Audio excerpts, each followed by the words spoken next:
All set. Okay, set. Okay, అందరికీ నమస్కారం. ఎలా ఉన్నారు అందరూ? సో ఈ పాటికి మీకు థంబ్నెయిల్ చూడంగానే ఈ పాటికి అర్థమైపోయి ఉంటుంది మనం ఏ టాపిక్ గురించి మాట్లాడుతున్నాం ఏంటి అని చెప్పేసి. లాట్ ఆఫ్ క్వశ్చన్స్ అండి. అంటే ఇన్స్టాగ్రామ్లో పర్సనల్ మెసేజ్ చేసి ఎట్లా అంటే చాలా యక్ష ప్రశ్నలు అనమాట. అన్న నువ్వు ఏం చేస్తావు, నీ పర్సనల్ లైఫ్ ఏంటి, లేదంటే ఫిట్నెస్కి రిలేటెడ్గా క్వశ్చన్స్, పర్సనల్ లైఫ్కి రిలేటెడ్గా క్వశ్చన్స్. అంటే ఫిట్నెస్ అంటే మీ ఫ్యాట్ లాస్ జర్నీ ఎట్లా జరిగింది, లేదంటే 110 kgs నుంచి ఇంత తక్కువ అంటే లోయెస్ట్ ఒక 64 63 kgల వెయిట్ ఎలా తగ్గించుకున్నారు. ఇలాంటి చాలా ప్రశ్నలన్నిటికీ ఈ వీడియోలో సమాధానం ఇచ్చానండి. దాదాపుగా చాలా మెసేజెస్ వచ్చినాయి. అన్ని క్వశ్చన్స్ వస్తాయని నేను అనుకోలేదు. బేసిక్గా ఏంటంటే నేను ఇన్స్టాగ్రామ్లో Q&A పెట్టాను అనమాట. ఆ Q&Aలో చాలా క్వశ్చన్స్ పార్ట్ 1 లాగా కన్సిడర్ చేయండి. పార్ట్ 2 కూడా చేస్తాను. ఎందుకంటే వీడియో నాకు తెలిసి వీడియో లెంత్ వస్తుంది. అందుకని ప్రిపేర్డ్గా నేను పార్ట్ 1 పార్ట్ 2గా విభజిస్తున్నాను. ఇంకా లేట్ చేయకుండా మనం వీడియోలోకి వెళ్ళిపోతాం. ముందుగా మన ఫస్ట్ క్వశ్చన్ వచ్చేసి biker_manu 46 అనే వ్యక్తి అడిగారండి. ఏమని అడిగారంటే, అన్న ఎర్లీ మార్నింగ్ 5కి వర్కౌట్కి వెళ్లే ముందు ప్రీ వర్కౌట్ సప్లిమెంట్ వాడచ్చా, ఒకవేళ వాడితే ప్రాబ్లం, ఎనీ ప్రాబ్లం అని అడిగారండి. నా సమాధానం వచ్చి దానికి ఎటువంటి ప్రాబ్లం అయితే లేదు. ఒకవేళ మీరు తీసుకున్నా సరే, ఎంటీ స్టమక్ తో తీసుకున్నా సరే త్వరగా ఆ బ్లడ్ లోకి అబ్జార్ప్షన్ అయిపోతుంది అనమాట. నెక్స్ట్ క్వశ్చన్ వచ్చేసి Chintu_chocolate అనే వ్యక్తి అడుగుతున్నారు, ఓన్లీ డైట్ మాత్రం ఫాలో అవుతూ వర్కౌట్ చేయకపోతే వెయిట్ లాస్ అవుతామా అని అడిగారండి. సో వెయిట్ లాస్ అయితే అవుతాము. ప్రీవియస్ డైట్ కి ఈ డైట్ కి కన్సిడర్ చేసుకుంటే కనుక మన క్యాలరీస్ అనేవి కట్ డౌన్ అవుతాయి కదా. ఒక పర్టికులర్ పాయింట్ దాకా వచ్చేదాకా వెయిట్ లాస్ అయితే అవుతాము. మళ్ళీ తర్వాత ఇప్పుడు ఫర్ ఎగ్జాంపుల్ మనం 80 kgల దగ్గర నుంచి జర్నీ స్టార్ట్ చేసాం అనుకోండి, అంటే పాత డైట్ నుంచి కొత్త డైట్ కి మారినప్పుడు ఒక సుమారుగా ఒక 5 kgలో 10 kgలో తగ్గారు. ఏంటి, ఎటువంటి యాక్టివిటీ చేయకుండా. ఆ వెయిట్ లాస్ అవ్వట్లేదు అని మీరు బాగా ఆలోచించేస్తారనమాట. అవ్వట్లేదు ఎందుకు అవ్వట్లేదు? మీరు ఒక యాక్టివిటీని మీరు మీ లైఫ్ స్టైల్లో పెట్టుకున్నారు. అంటే రన్నింగ్, వాకింగ్, సంథింగ్ ఇలా చిన్న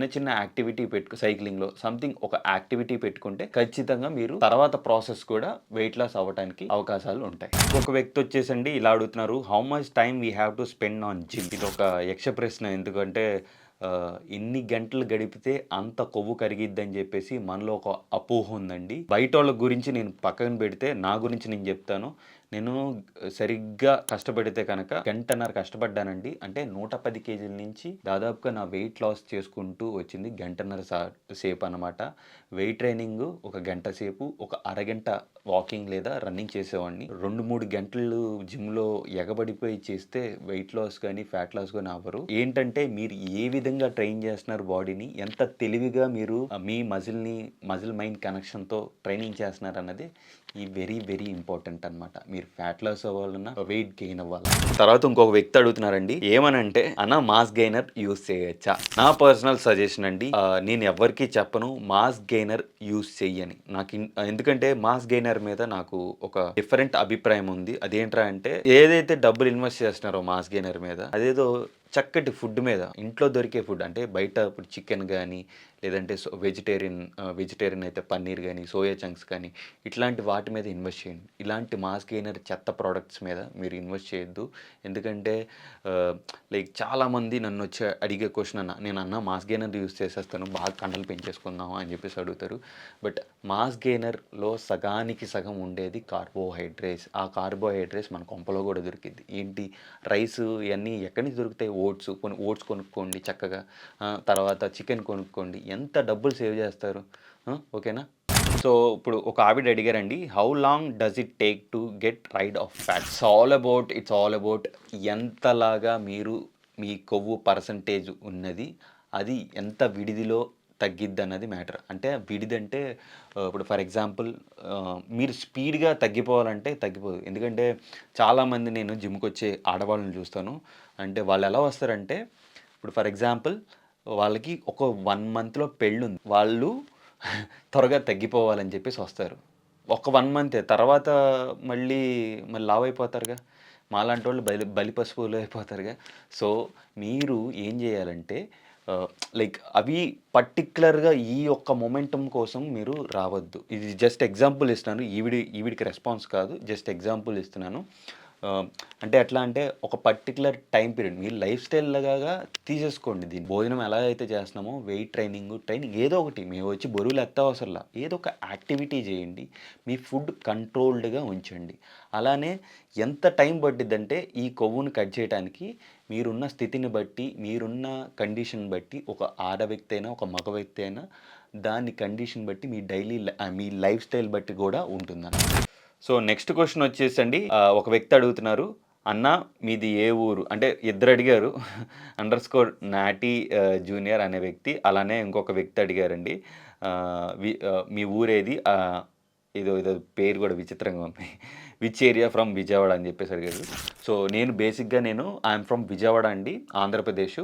అలానే విజయవాడకి విజయవాడ సిటీలో నేను ఉన్నానండి. దాదాపుగా 18-20 కిలోమీటర్ల దూరంలో ఒక మారుమూల గ్రామంలో నేను ఉంటానండి.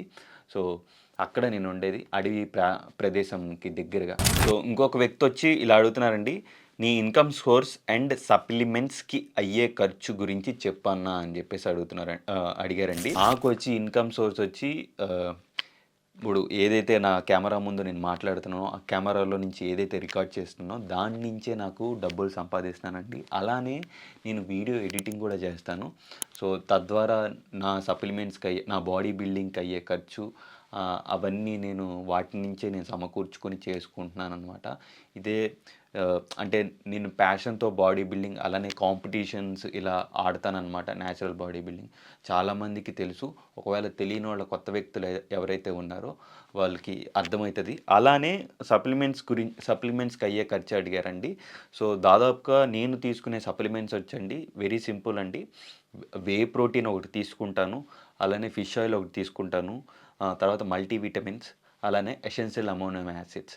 సో దాదాపుగా ఇవన్నీ ఖర్చు చేసుకుంటే నాకు 13,000-14,000 అవుతది. అది కూడా నేను కొన్ని ప్రీమియర్ బ్రాండ్స్‌లోనే తీసుకుంటాను.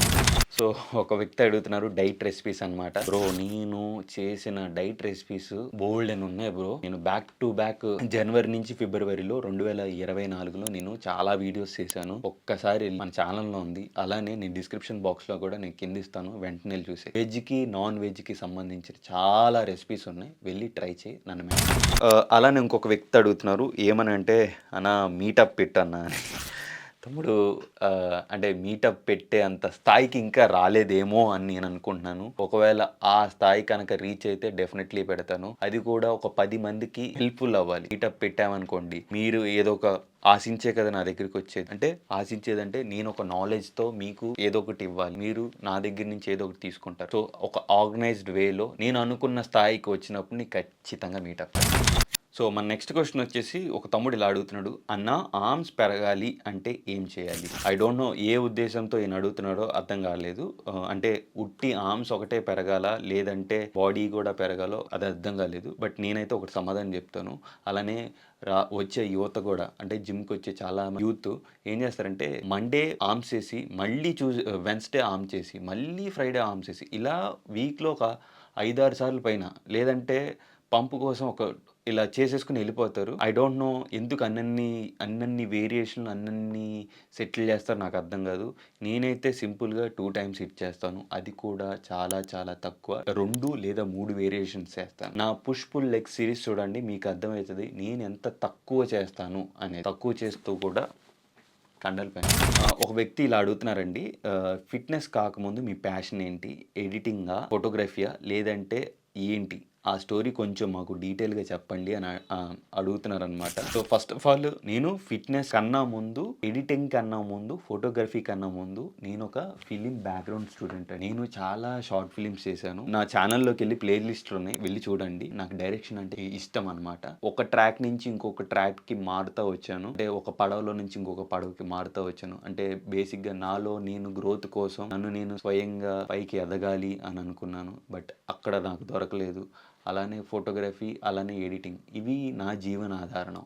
ఫోటోగ్రఫీ, ఎడిటింగ్ మూలానే నేను ఫిట్‌నెస్‌లోకి వచ్చాను. ఇవన్నీ నాకు నా నా లైఫ్లో ఇవి పార్ట్ ఆఫ్ మై జర్నీ. ప్రతి సెక్టార్లో నాకంటూ ఒక గుర్తింపుని తీసుకొచ్చినాయి. అందుకనే నేను ఎప్పుడు చెప్తా ఉంటాను, ఈ మూలాల్ని ఎప్పటికీ మర్చిపోకూడదు అని చెప్పేసి. నేను ఎక్కడి నుంచి వచ్చాను, ఏ స్థాయి నుంచి వచ్చాను అన్నది చాలా చాలా అదనమాట. సో ఇవాళకి అయితే వీడియో అయిపోవచ్చిందండి. ఎందుకంటే దీన్ని వీడియో లెంత్ ఎక్కువ వస్తుందని చెప్పేసి నేను ఇక్కడతో ఆపేస్తున్నాను. నెక్స్ట్ రానున్న పార్ట్ 2 చాలా ఆసక్తికరమైన క్వశ్చన్స్ అయితే ఉన్నాయి. మీరు ఇలానే నన్ను సపోర్ట్ చేస్తూ ఉంటారనుకుంటూ, అలాగే కంటెంట్ నచ్చితే లైక్, షేర్, సబ్స్క్రైబ్ చేసుకోండి. మర్చిపోకుండా ఇలాంటి క్వశ్చన్లు ఇంకా కావాలనుకుంటే ఒకసారి కమెంట్ బాక్స్లో మెన్షన్ చేయండి. నెక్స్ట్ పార్ట్ 2 కోసం వెయిట్ చేయండి.